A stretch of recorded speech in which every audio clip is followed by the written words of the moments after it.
우리 말씀의 제목을 한번 따라해 보도록 하겠습니다. 겨자씨 한알 만한 믿음. 겨자씨 한알 만한 믿음. 오늘 말씀은요, 예수님의 제자들이 우리 예수님께 한 가지 중요한 것을 요청하면서 말씀이 시작되어집니다. 그것은 다름 아닌 예수님, 우리에게 믿음을 더하소서라는 요청입니다. 그렇다면 왜 예수님의 제자들은 예수님께 우리에게 믿음을 더하소서라고 요청하고 있는 것일까요? 그것은 바로 예수님의 가르치심 때문입니다. 오늘 말씀 우리가 읽지 않았지만 이 누가복음 17장 1절에서 4절까지의 말씀은 예수님의 가르침이 기록된 말씀입니다. 예수님은 어느 날 제자들에게 이렇게 말씀하십니다.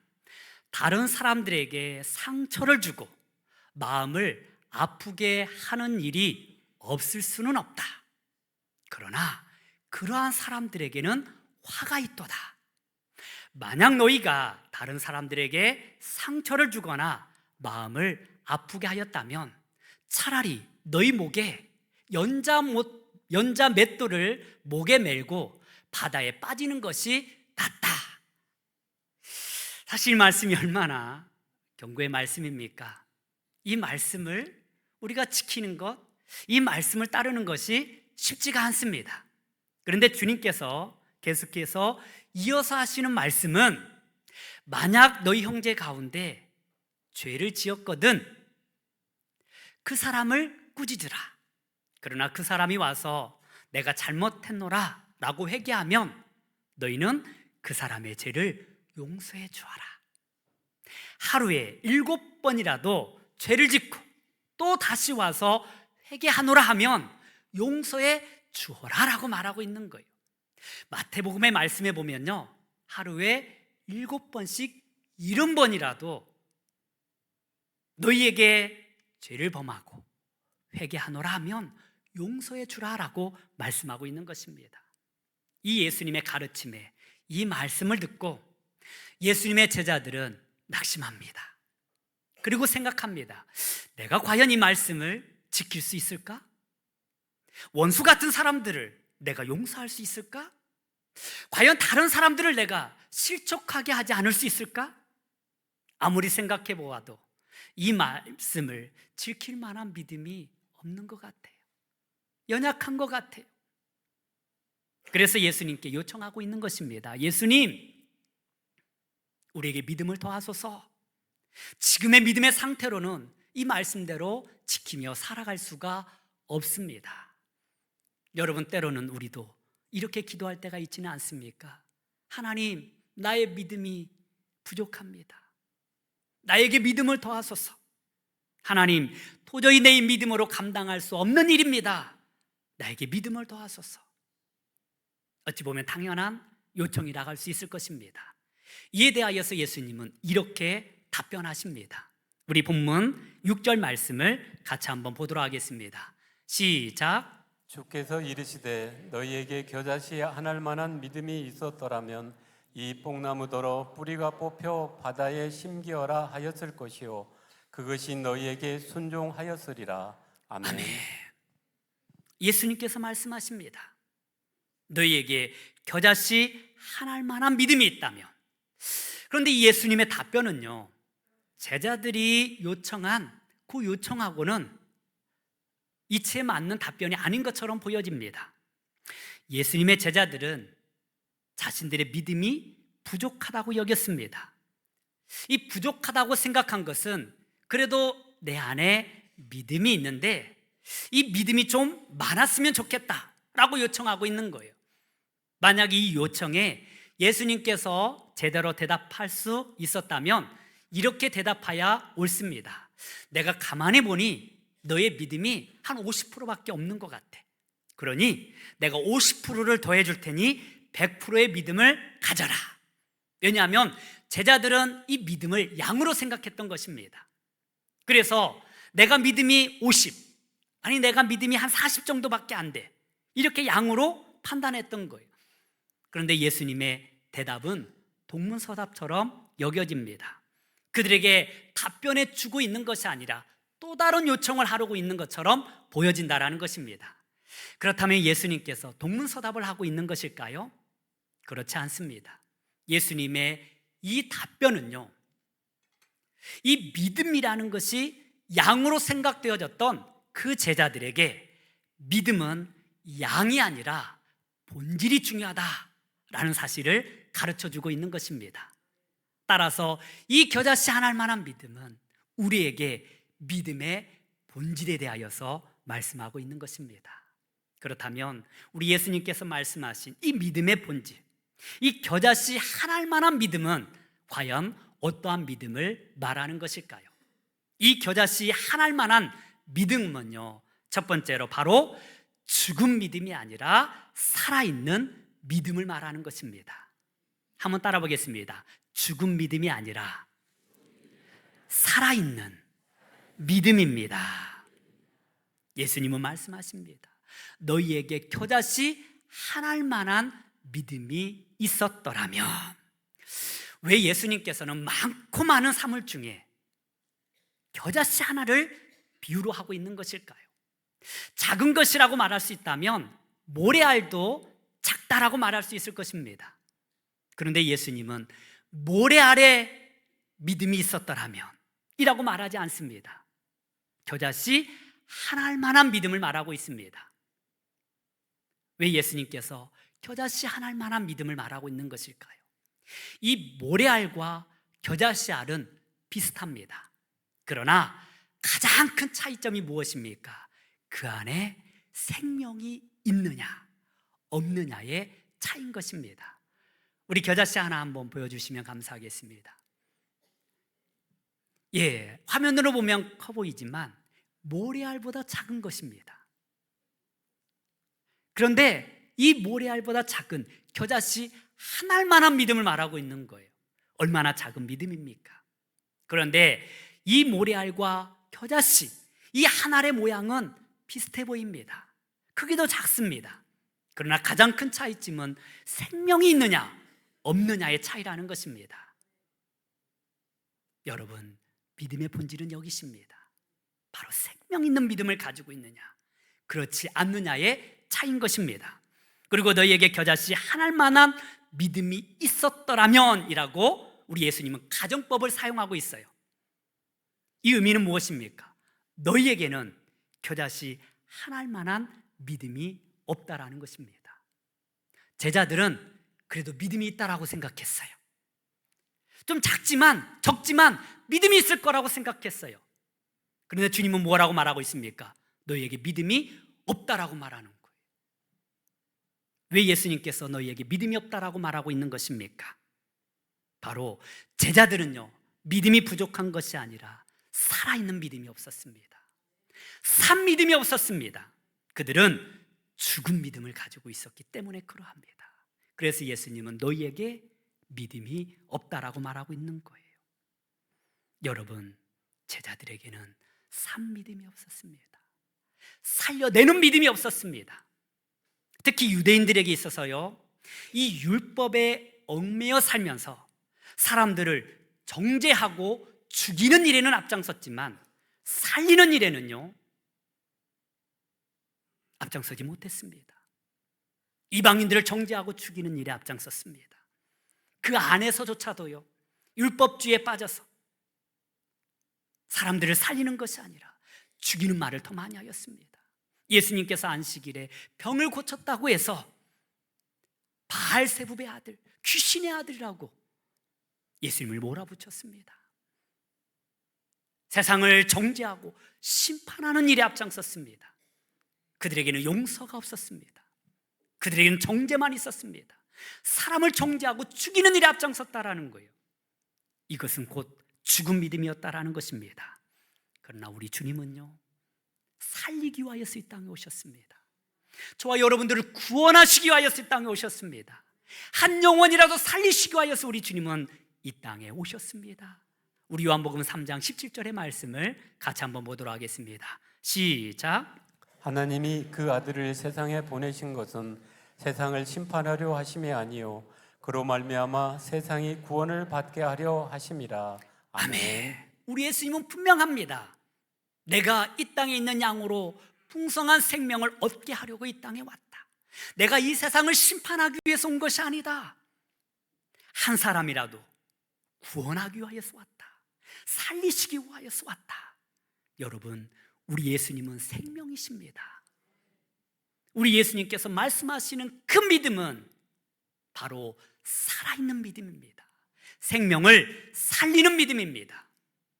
여러분, 그러나 이 이스라엘 백성들은요, 사람들을 실족하게 하고 상처를 주고 마음을 아프게 하였습니다. 살리는 것이 아니라 죽이는 일에 앞장섰다라는 것입니다. 여러분, 우리 예수님은 이 땅에 살리시기 위하여서 오셨고, 또한 예수님을 믿는 주의 자녀들도 이 땅에서 사람을 살리는 일에 앞장서기를 원하셨습니다. 여러분, 우리의 입술은 어떻게 사용되어지고 있습니까? 행여나 우리의 삶 가운데 사람을 죽이는 일에 앞장서고 있지는 않습니까? 믿음이 있다라고 말하지만 사람을 살리는 것이 아니라 정죄하고 험담하고 죽이는 일에 앞장서고 있지는 않습니까? 실족하게 하고 있지는 않습니까? 그러나 우리가 주님을 믿는다면 죽은 믿음이 아니라 살아있는 믿음을 가져야 합니다. 사람을 살리는 일에 앞장서야 합니다. 예수님은 이렇게 사람 살리는 그 믿음을 칭찬하셨습니다.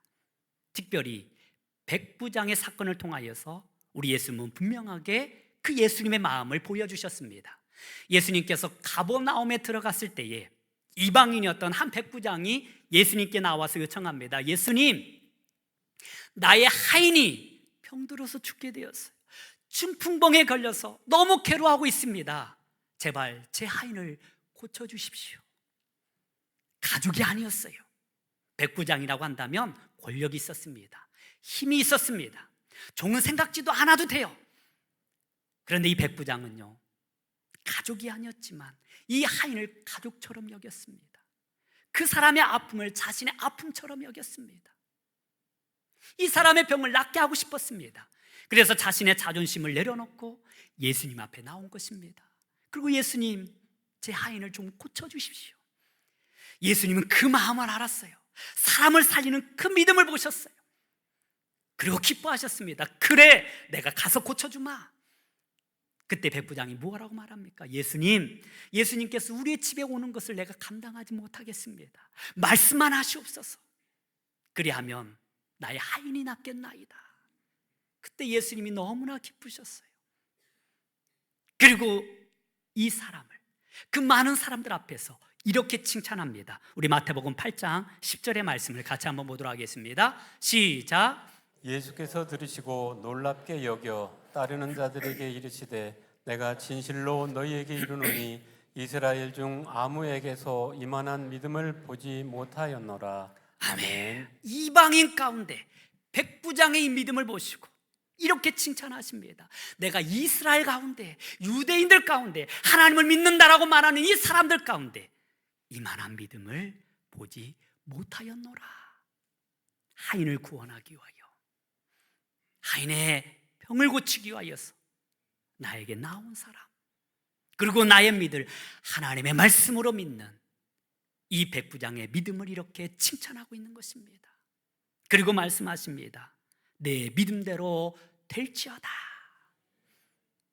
예수님께서 내 믿음대로 될지어다 라고 말하는 순간 이 백부장의 하인이 병에서 노임을 얻게 된 것입니다. 할렐루야. 그렇습니다. 우리는 죽은 믿음이 아니라 살아있는 믿음을 가져야 합니다. 살려내는 믿음을 가져야 합니다. 우리 입술은요, 사람을 살리는 일에 쓰임받아야 합니다.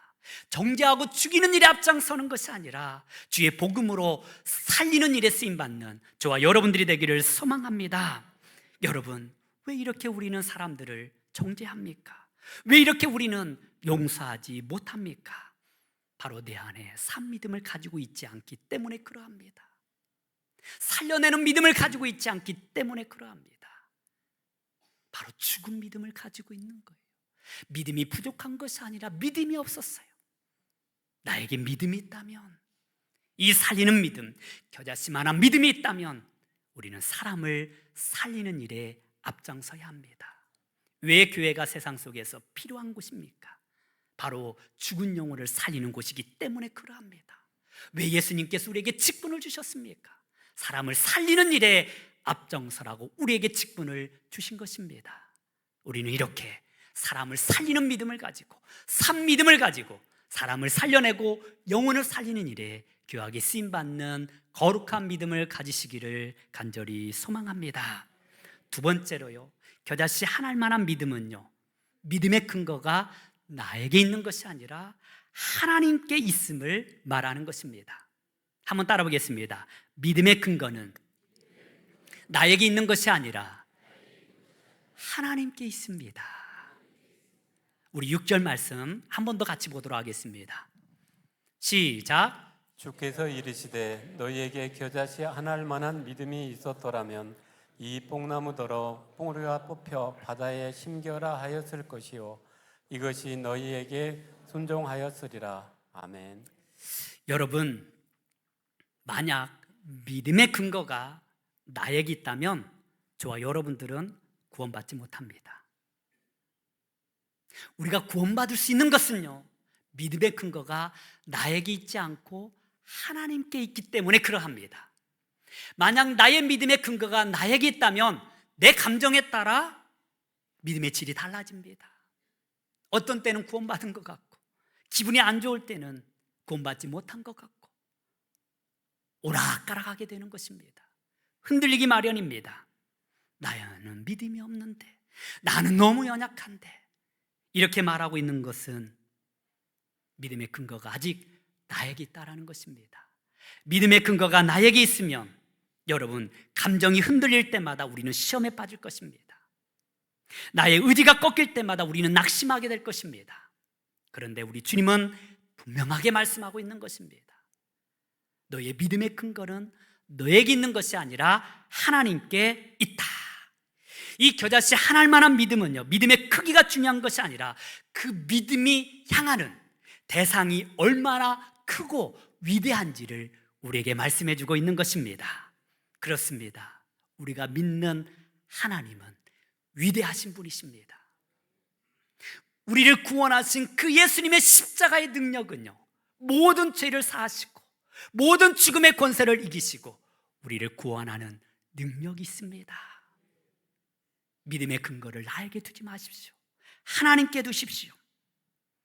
그 믿음의 근거가 나에게 있지 않고 하나님께 두면 어떠한 일이 일어납니까?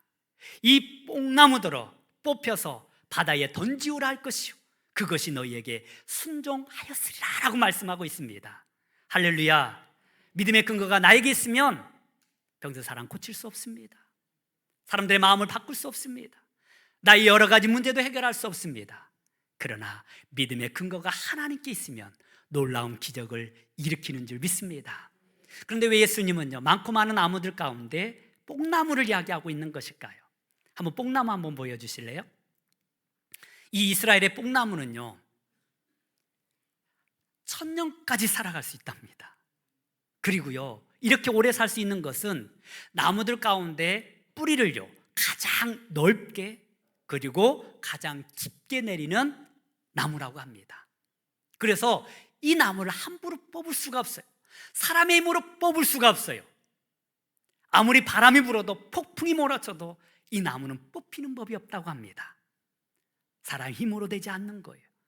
그런데 하나님께서 함께 하시면, 우리 믿음의 근거가 하나님께 있으면 이 뽕나무들어 뽑혀서 바다에 던지오라 하면 그것이 우리에게 순종하게 될 줄 믿습니다.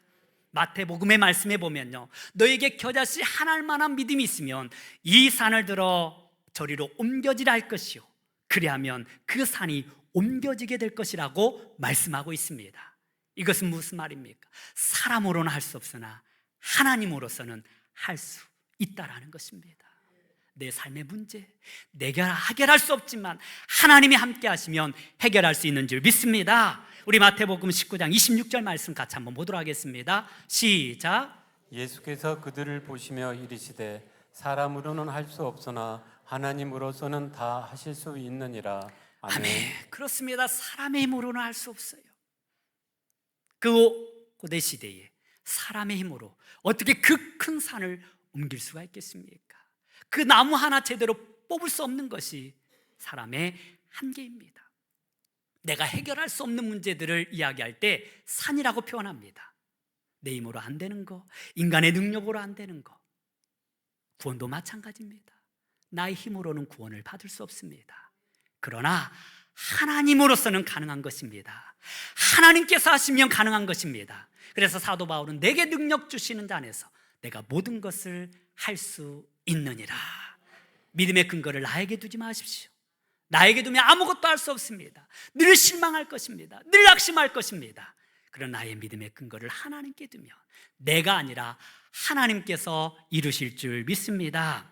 우리의 초점은 연약한 나에게 맞추는 것이 아니라 그 믿음의 대상이신 위대하신 하나님께 맞춰야 합니다. 작은 믿음이라도 진심으로 주님을 의지할 때에 그 믿음이 우리의 삶을 변화시키는 능력을 발휘하게 될 것입니다. 주기철 목사님의 사모님의 간증입니다. 주기철 목사님이 일제 강점기 때 신사참배를 거부한다는 이유로 감옥에 갇혔습니다. 모진 고난을 당하셨습니다. 얼마나 고통스러웠겠습니까? 그 고문을 견디기가 쉽지 않았을 것입니다. 그런데 잠깐 풀려나는 일이 있었어요. 그러자 사모님은요, 급하게 이웃집에서 밥을 빌려옵니다. 그리고 목사님에게 먹이셨어요. 목사님이 급하게 그 찬밥을 먹고 있는데 밖에서 왁작지껄 소리가 납니다. 그리고 일본 순사들이 문을 박차고 들어옵니다. 주기철 나와! 그러자 주기철 목사님이 밥 먹던 손이 부르르 떨리기 시작합니다. 그리고 옆방으로 급하게 뛰어갑니다. 그 옆에는요 80 먹은 노모가 있었습니다. 어머니의 손을 꼭 붙잡고 그 앞에 무릎을 꿇고 눈물을 흘립니다. 어머니, 나 같은 약졸이 장기간의 고난을 견디기가 너무나 어렵습니다. 행여나 우리 주님을 모른다 변질할까 봐 두렵습니다. 어머니, 저를 위해 기도해 주세요. 저를 위해 기도해 주세요. 그리고 엉엉 울면서 일본 순사들에게 잡혀서 다시 감옥에 갇히게 됩니다. 주기철 목사님이 순교하기 이틀 전에 그 사모님 꿈에 목사님이 나타난 거예요. 사모님이 말합니다. 목사님, 어떻게 그 무서운 고초를 당하고 있습니까? 고문을 견디고 계십니까? 그때 주기철 목사님이 이렇게 말합니다. 내가 5년 4개월 동안 옥고를 견디어낸 것은 나의 신앙의 의지가 아니었습니다. 바로 예수님의 십자가가 나를 이끌고 인도하셨고 나와 함께 하셨기 때문에 내가 견딜 수가 있었던 것입니다. 그리고 이틀 후에 순교하셨습니다. 여러분, 가장 그 귀한 생명을 어떻게 우리의 힘으로 내어놓을 수가 있겠습니까? 그러나 주님이 함께 하시니 그것조차도 감당할 수 있는 능력을 베풀어 주신 것입니다. 연약한 우리의 인생들, 우리의 힘으로는 이 세상을 이길 수가 없습니다. 나의 믿음 내가 지킬 수 없습니다. 내가 감당할 수 없습니다. 그러나 우리 주님이 나와 함께 하시면 하나님께서 나의 어려움을 이기게 하시고 그 모든 시험을 감당하게 하시고 그 모든 고난을 이기게 하여 주실 줄 믿습니다. 우리를 가장 영화롭고 아름답게 빚어가게 될 것입니다. 나의 믿음의 근거를 나에게 두지 마시고 하나님께 두는 저와 여러분들이 되기를 간절히 소망합니다. 세 번째로 겨자씨 하나일 만한 믿음은요, 보상을 바라지 않는 믿음을 말합니다. 한번 따라 보겠습니다. 보상을 바라지 않는 믿음입니다. 우리 누가복음 17장 10절 말씀 같이 한번 보도록 하겠습니다. 시작. 이와 같이 너희도 명령받은 것을 다 행한 후에 이르기를 우리는 무익한 종이라 우리가 하여야 할 일을 한 것뿐이라 할지니라. 아멘. 여러분, 예수님은 종의 비유를 통하여서 바라지 않는 믿음, 보상을 바라지 않는 믿음에 대하여서 말씀하십니다. 이 겨자씨 하나일 만한 믿음은 보상을 바라지 않는 믿음입니다. 여러분, 우리에게 한 종이 있어서 그가 열심히 밖에서 일하다가 돌아왔습니다. 밭을 메고 양떼들을 돌보며 돌아왔습니다. 그때의 주인이 수고했으니까 어서 씻고 먹을 거 먹어라 라고 말할 주인이 있겠느냐라고 말합니다. 도리어 그렇게 열심히 일하고 온 종에게 오늘 주인을 위하여서 먹을 것을 준비하라. 그리고 주인이 밥 먹는 동안 너희는 허리띠를 띠고 수종 들어라 라고 말하지 않겠느냐라고 말합니다. 그렇게 다 한 후에야 이제 너희도 씻고 먹을 것을 먹으라고 주인은 말한다라는 것입니다. 여러분, 종에게는요 권리가 없습니다. 힘들게 일해서 왔지만 다시 주인을 섬길 수밖에 없는 것이 종의 역할입니다. 그리고 이 주인에게 종은 이렇게 말합니다. 우리는 무익한 종입니다. 내가 마땅히 해야 할 일을 하였을 뿐입니다. 여러분, 그렇게 열심히 노력하고 그렇게 열심히 수고했음에도 불구하고 주인에게 말하기를 내가 마땅히 해야 할 일을 했다라는 거예요. 이것이 종의 역할이라고 말씀하고 있는 것입니다. 그런데 우리는 어떻습니까? 내가 이만큼 봉사했으니 이제 잠시 쉬어도 괜찮지 않겠습니까? 이렇게 헌신했으니 이제 하나님 나에게 좀 상 좀 베풀어 줘야 하지 않겠습니까? 이것이 우리 사람의 마음일 것입니다. 저의 마음도 그렇습니다. 주님이 이렇게 수고했으니 좋은 것으로 갚아주셔야지요. 이것이 우리의 마음이라는 것입니다. 그런데 성경은 뭐라고 말씀하고 있습니까? 나는 무익한 종입니다. 다만 내가 해야 할 일을 했을 뿐입니다. 여러분, 이 믿음의 고백이 우리의 고백이 되기를 소망합니다. 이 무익한 종이라는 말은요 헬라어로 아크레이오이 둘로이라는 말입니다. 좀 어렵지? 한번 따라해 보겠습니다. 아크레이오이 둘로이. 이 말씀의 원뜻은요 우리가 행한 그 모든 것이 무가치하다라는 뜻이 아닙니다. 이 말씀의 원뜻은요 우리가 아무리 최선을 다해 섬긴다 할지라도 주님께서 나에게 베푸신 은혜에 비하면 아무것도 아니라는 신앙의 고백입니다. 여러분, 내가 열심히 주님을 위하여서 섬기고 사랑하고 열심히 교회 일에 충성하고 있지만 여러분, 내가 하는 일에 따져보면 하나님께서 나에게 베푸신 은혜에 비하면 아무것도 아니라는 것입니다. 그렇습니다. 예수님께서 나를 구원해 주시기 위하여서 십자가에서 자신의 모든 것을 내어주셨습니다. 그 사랑에 비하면요 우리가 주님께 드리는 것은 아무것도 아니라는 것입니다. 예수님이 우리를 위하여서 베푸신 그 사랑과 은혜를 기억하면 우리가 주님께 드리는 것은 하찮은 거예요. 하나님께 일하는 것은 하찮은 것입니다. 그 은혜를 우리는 먼저 기억해야 한다는 사실입니다. 우리가 한 모든 것은 하나님의 은혜와 명령에 따른 순종이었다라는 것입니다.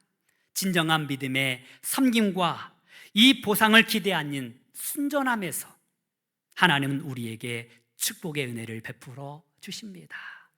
그렇습니다. 여기에 자유함이 있는 거예요. 저도 때로는 거룩한 부담이 있습니다. 병전자들을 위해서 기도할 때 하나님께서 그 병을 고쳐주시면 얼마나 좋겠습니까? 그런데 고침을 받지 못했을 때 내 믿음이 없는 것 같고 부끄럽습니다. 그러나 여러분, 하나님이 말씀을 통하여서 자유롭게 하셨습니다. 여러분, 나는 그저 하나님 앞에 충성하고 봉사할 따름입니다. 열심히 주의 복음을 전하고 축복하고 기도할 뿐입니다. 열매를 거두시는 분은 하나님이라는 것입니다. 하나님은 살리기도 하시고 죽이기도 하시는 거예요. 내 권한이 아니라는 것입니다. 그렇습니다. 우리가 보상을 바라지 않고 주님 앞에 묵묵히 충성하고 봉사하면 거기 안에서 자유함을 누리게 되는 줄 믿습니다. 여러분, 민노아 선교사님, 조선 땅에 복음을 전하고자 1892년에 처음으로 조선 땅을 밟았습니다. 부인과 함께 한국에 오셨습니다. 그의 미국 이름은 프레드릭 S. 밀러입니다. 한번 사진을 좀 보여주실래요? 네, 경신학교 교장을 역임하셨고요. 민족 지도자인 안창호 선생님을 신앙으로 이끄는데 중요한 역할을 하신 선교사님이십니다. 그리고 연동교회를 설립하신 분이십니다. 이제 이 민노아 선교사님은 결혼하고 6년 동안 아이가 없었습니다. 예, 괜찮습니다. 그리고 애타게 기다리던 아들을 6년 만에 얻게 되었어요. 여러분, 6년 만에 아들을 얻었어요. 얼마나 행복했겠습니까? 얼마나 귀한 아들입니까? 그런데 그 아들이 8개월 만에 풍토병으로 죽게 됩니다. 얼마나 낙심이 되었을까요? 얼마나 마음이 아팠을까요? 그 어려운 가운데 둘째 아들이 생겼습니다. 근데 둘째 아들도 태어난 지 얼마 되지 않아서 세상을 떠나고 맙니다. 이 부부가 얼마나 낙심한지 몰라요. 이 머나먼 땅까지 와서 주의 일에 힘쓴다고 했는데 하나님은 두 아들을 데려간 거예요. 그리고 1년 후에 이 민노아 선교사님의 아내마저 38살에 얼마 되지 않는 그 나이에 하나님의 부르심을 받습니다. 이 민노아 선교사님이 그래도 이 힘든 고국 땅에서 그래도 의지하며 함께했던 그 사모님마저 세상을 떠난 거예요. 얼마나 낙심했겠습니까? 그때에 한국에 있는 사람들은요, 그 선교사님을 향하여 말합니다. 예수가 누구라고? 이 머나먼 땅까지 와서 그런 고생을 한다. 그냥 고국 땅으로 들어가서 편안하게 살지. 예수님이 살아있기는 한 거야. 당신이 믿는 하나님은 과연 어떤 하나님이야? 당신이 믿는 예수님은 과연 어떤 예수님이야? 자신의 아들마저 그 생명도 지키지 못하고 아내마저 떠난 그 민노아 선교사님을 향하여서 그렇게 말들을 하기 시작합니다. 이 선교사님은 하나님이 어디 있냐고 묻고 있는 듯 보이는 그 사람들을 향하여서 찬양으로 대답합니다. 예수님은 누구신가? 우는 자의 위로와 없는 자의 풍성이며 천한 자의 높음과 잡힌 자의 노임되고 우리 기쁨 되시네. 예수님은 누구신가? 약한 자의 강함과 눈먼 자의 빛이시며 병든 자의 고침과 죽은 자의 부활되고 우리 생명 되시네.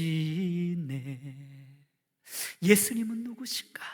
온 교회의 머리와 온 세상의 구주시며 모든 왕의 왕이요 심판하실 주님 되고 우리 영광 되시네.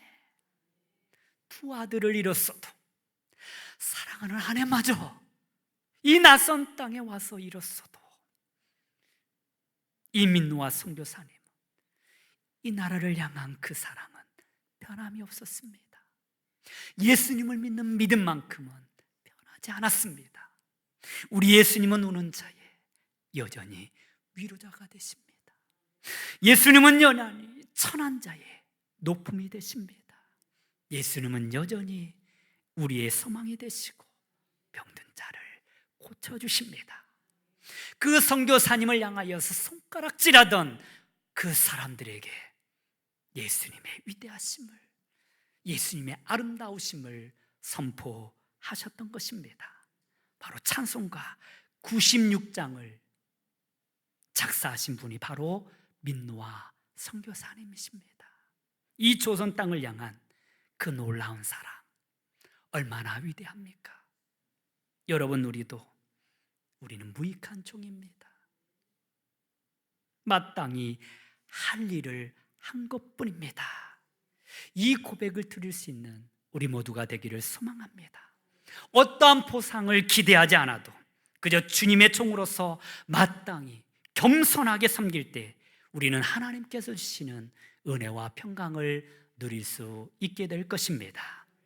여러분, 제자들은 예수님, 우리에게 믿음을 더하소서라고 요청하였습니다. 그러나 그들을 향하여서 예수님은 말씀하십니다. 너희에게 겨자씨 한 알 만한 믿음, 살아있는 믿음이 있다면 이 뽕나무더러 바다에 심기오라 하더라도 그것이 너희에게 순종하였을 것이다.